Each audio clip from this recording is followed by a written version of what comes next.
சரி, கடவுள் கடவுள் வணக்கம் செய்வோம். தொப்பை அப்பனை தொலைவினை அருமே திருக்குறளை ஓதினால் உயர்வு கிட்டும். திருக்குறளை ஓதினால் பண்பாடு தானே வரும். திருக்குறளை ஓதினால்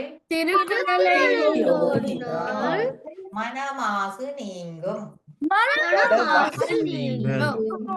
திருக்குறளை ஓதினால்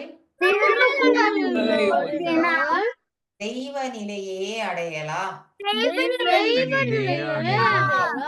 எனவே வள்ளுவர் வகுத்த அறநெறியில் வாழ்வோம், குறள் நெறி போற்றி குவலயம் காப்போம். உலகம் சமநிலை பெற வேண்டும், உயர்வு தாழ்விலா நிலை வேண்டும், நிறைவே காணும் மனம் வேண்டும், இறைவா அதை நீ தர வேண்டும்.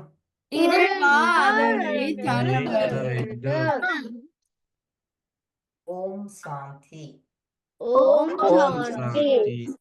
சரி, இப்ப கிரிதரன் நிமிந்திருக்க வேண்டும், மூக்கிலே கை வச்சு கொண்டு இருக்க கூடாது. கடவுள் சுத்தமா இருக்கும். ஆல்ரெடி சொல்லிட்டேன். கல்வி என்றது எப்படி இருக்கணும்? அங்க வச்சு இங்க வச்சு செய்யக்கூடாது. எந்த அதிகாரம் படிக்கிறோம் அப்போ? கேள்வி அதிகாரம். எந்த அதிகாரம் படிக்கிறோம்? கேள்வி அதிகாரத்துல இன்றைக்கு படிக்க வேண்டிய அதிகாரம் எந்த? படிக்க வேண்டிய குறள் குறள் 7வது குறள் வரையும் சொல்லிட்டீங்கள் என்ன? சரி, இன்றைக்கு பள்ளிக்கூடம் இல்லாதபடியால் டீச்சர் இன்றைக்கு 7 வரையும் உங்கள்ட்ட கேட்பேன். இதை சொல்லி தந்துட்டு எல்லாரும் சொல்லுவாங்க 8 வரை இன்றைக்கு படிச்சதோட ஒரு கொஞ்சம் டைம் எடுத்து உங்கள்ட்ட கேட்கிறேன். சரியோ? எல்லாரும் பிள்ளைப்படி செய்யாமல் சொல்ல வேணும். 7 உண்டா பாடமாக சொல்லி சொன்னானല്ലോ. சரி, இப்ப வடிவா கேளுங்க. எத்தனையாவது குறள்? 8வது வடிவா கேளுங்கோ. திவாஸ் கை எப்படி இருக்க வேணும்?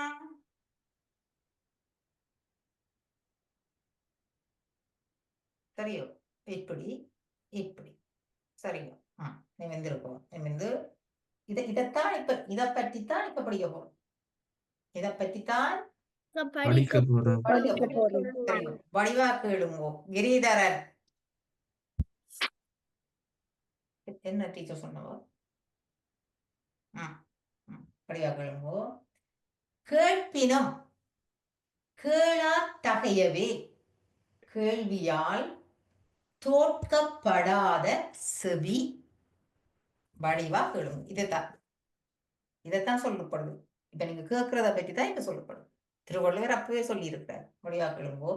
கேட்பினும் கேளா தகையவே கேள்வியால் தோற்கப்படாத செவி. விளங்கிச்சோ? விளங்கிச்சோ? சொல்லப்படாது. விளங்கிச்சதோ? இல்ல விளங்க இல்ல. அப்ப நீங்க விளங்க இல்லைன்னு உண்மை சொன்னாதான் விளங்கப்படுத்தலாம். இப்ப டீச்சர் அதைத்தான் சொல்லப்படுது. டீச்சர் இப்ப என்ன சொன்னோட சொல்ல தெரியுமோ? டீச்சர் சொன்னதை நீங்க திருப்பி சொல்ல முடியாமல் விட்டால் இதான் நீங்க கருத்து. டீச்சர் சொன்ன விஷயத்த நீங்க திருப்பி உங்களுக்கு சொல்ல முடியாமல் விட்டால் இந்த காது இருந்தும் காது இல்லாத மாதிரி, காது இருந்தும் பிரயோசனம் இல்லை என்றதான் இந்த கருத்து. சரியோ? ஜஸ்ட் உங்களுக்கு சத்தம் தான் கேக்குது. நீங்க உங்களுக்கு டீச்சர் சொன்னது திருப்பி சொல்ல முடியாமல் விட்டால் டீச்சர் ஏதோ கத்துறா, ஒரு ஓசை எழுப்புறா அந்த மாதிரி நினைப்பீங்க. டீச்சர் கதைக்கிறது உங்களுக்கு என்ன மாதிரி இருக்கும்? ஏதோ வாயாடுற மாதிரி இருக்கும். உங்களுக்கு காதுக்குள்ள ஒண்ணுமே கேட்காது என்ற மாதிரி இருக்கும். அப்ப இந்த காதால உங்களுக்கு பிரயோசனம் இல்ல. ஓகே திவாஸ், டீச்சர் சொன்னதை திருப்பி சொல்ல முடியுமா? சொல்ல முடிஞ்சால் உங்களுக்கு காது இருக்கு. சொல்ல தெரியாமல் விட்டால் உங்களுக்கு காது இருந்தும் இல்லை.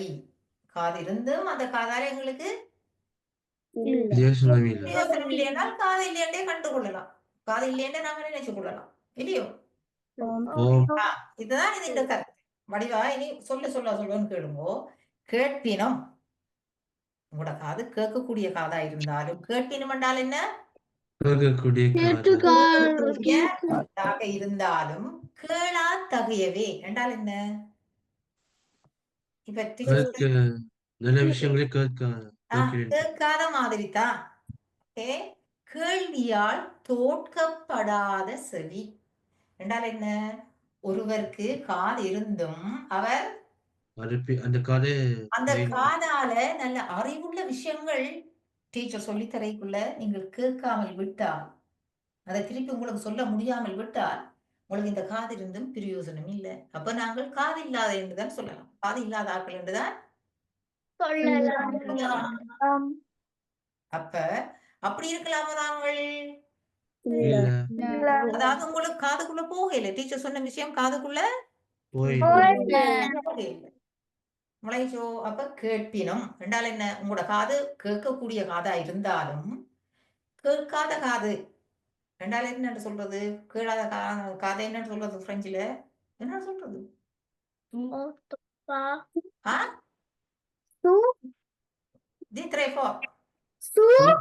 சோர்து. சோர்து என்ன சொல்றது? ரெண்டுதான் சொல்லுகிறான். தமிழ்ல எப்படி சொல்றது? சரியாக சொன்னான். செவிடு என்று சொல்லுகிறான். அதாவது காது இருந்தும் அவைக்கு காது ஒப்பாவையில சொல்லுவோம் காது இருந்த வாங்கி காது கேட்காதுண்டு. நல்ல விஷயங்கள் ஒரு ஆசிரியரோ பெற்றாரோ நல்ல விஷயத்த சொல்லிக்க அதுவும் கூட காதுக்குள்ள போக இல்ல என்றா அந்த காது இருக்கிறதால உங்களுக்கு பிரயோசனம் இல்லை. பிரயோசனம் இல்லை. அப்ப வடிவாக்களுங்க இந்த பொருள் என்னன்னா கேட்பினம். கஷ்டமா இருக்கோ? கேட்பினம் என்றால் என்ன? கேட்டாலும் கேளா தகையவே என்றால் என்ன? கேட்காத மாதிரி தான் இருக்கும். காது கேட்காத இருக்கும். எப்ப வடிவா கேளுங்கோ. எப்ப கேள்வியால் தோற்கப்படாத செவி. கேள்வி என்றால் என்ன? அவதானமாக விஷயங்களை கேட்காத செவி காது இருந்தாலும் இல்லாதவனுக்கு மாதிரி. இப்படிதான் நீங்க கருத்து சொல்லுவீங்க. இப்ப விளங்கி இருக்கோ? நல்ல விளக்கமா ஒரு சொல்றா சொல்லி இருக்கு. இப்ப உங்களுக்கு காது இருந்தால் யாருக்கு காது இருக்குன்னு இப்ப செக் பண்ண போறோம் டீச்சர். டாக்டர் போய் செக் பண்றீங்க. இப்ப உங்களோட காது கேட்குதோ கேட்கலையோன்னு இப்ப டீச்சர் செக் பண்ண போறோம். அப்ப டாக்டர்கிட்ட போய் செக் பண்றதோ ஆசிரியரோட செக் பண்றதோ உங்களோட காதை? சரியோ? நீங்க ஒழுங்கா பள்ளிக்கூடத்துல ஆசிரியர் சொல்றதை கேட்காமட்டா ஆசிரியர் சொல்வார் உங்களை டாக்டர்கிட்ட செக் பண்ணாண்டு. அப்படி அனுப்புறவே இல்லோ? கேள்விப்பட்டிருக்கீங்களோ? ஆசிரியர் என்ன சொல்லுவினாம்? பெற்றோர்கிட்ட சொல்லுவினாம் உங்களோட பிள்ளைய கொண்டே காது டாக்டர்கிட்ட கொண்டே காட்டுங்கன்னு சொல்லுவினோம். ஏன் சொல்லுவினாம் காட்டுங்க கொண்டேன்னு? டீச்சர் சொல்ற விஷயத்த நீங்க திருப்பி சொல்றீங்க. அப்ப டீச்சர் என்ன சொல்லுவா? இவருக்கு காதுல பிள்ளை இருக்குது, அம்மாவை கூப்பிட்டு அப்பாவை கூப்பிட்டு சொல்லுவேன், இவளை கொண்டே ஹாஸ்பிட்டல் கொண்டே செக் பண்ணுங்கன்னு சொல்லுவேன். சரியோ? அப்ப விண்டையில இருந்து இப்ப செக் பண்ண போறா டீச்சர். யாருக்கு காது இருக்குது எல்லாரும் அவதானமா இருந்து. அப்ப திருப்பி ஒருவா சொல்றேன்னு கேளுங்க. கேட்பினும் உங்களோட மனசுக்குள்ள சொல்லி பாருங்க. கேட்பினும் கேளா தகையவே. மனதுக்கு சொல்லி பாருங்க. கேளா தகையவே. எல்லாரும் சொல்லி பாக்குறீங்களோ?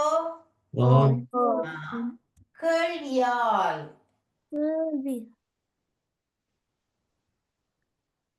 தோற்கப்படாத செவி.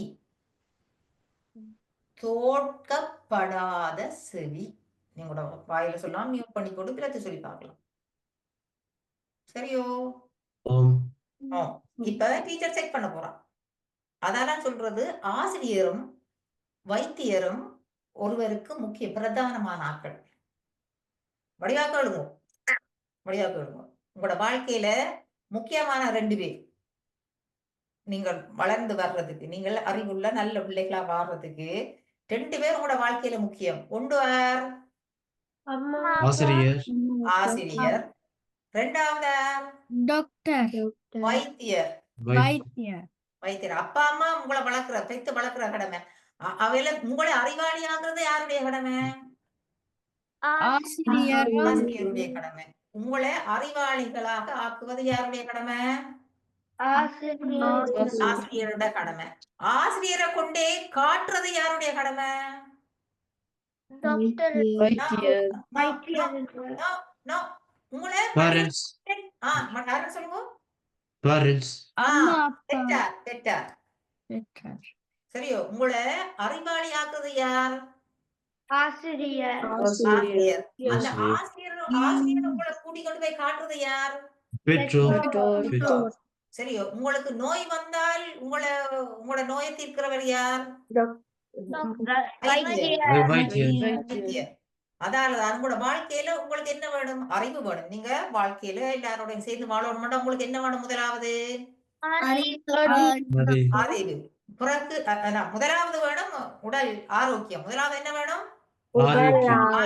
அப்ப முதலாவது உங்களுக்கு என்ன? ஆரை போய் பாக்குறீங்கள்? டாக்டர். அப்ப நீங்கள் ஹெல்த்தியா இருந்தா தான் போய் படிக்கலாம். அப்ப நீங்க உடம்பு ஹெல்த்தியா இருக்குன்னு டாக்டர் சொன்னா பிறகு நீங்கள் எங்க போவீங்கள்? பள்ளிக்கூடத்துக்கு போவீங்கள் படிக்க. அப்ப உங்களோட வாழ்க்கையில இவங்க 2 பேரும் முக்கியமான ஆட்கள். ஆனா இவள் 2 பேரையும் காட்டுறது யார்? பெற்றோர் ஆரவழியா தான் பெற்றோர், ஆசிரியர், வைத்தியர். 3 பேரும் உங்களோட வாழ்க்கையில முக்கியமான ஆட்கள். 3 பேரும் பெற்றோர் 2 அப்பா அம்மா சேர்த்துதான் சொல்றது இல்லையோ? ஓம் சரி, இனி வடிவா கேளுங்கோ. இல்லையாண்டா டாக்டர் இப்ப டீச்சர் யார்கிட்ட அனுப்ப போறோம்? அதுக்கு தான் சொல்லுவோம். டீச்சர் அம்மாட்ட சொல்லி உங்களை ஹாஸ்பிட்டலுக்கு போக சொல்ல போறேன். வடிவா கேட்டு சொல்லுங்க. வடிவா கேட்கினும் கேளா தகையவே கேள்வியால் தோற்கப்படாத செவி. இப்ப செக் பண்ணுவோம். மார்க்கு காத்திருக்குன்னு செக் பண்ணி பார்ப்போம். நன்றி வணக்கம் டீச்சர் பாய்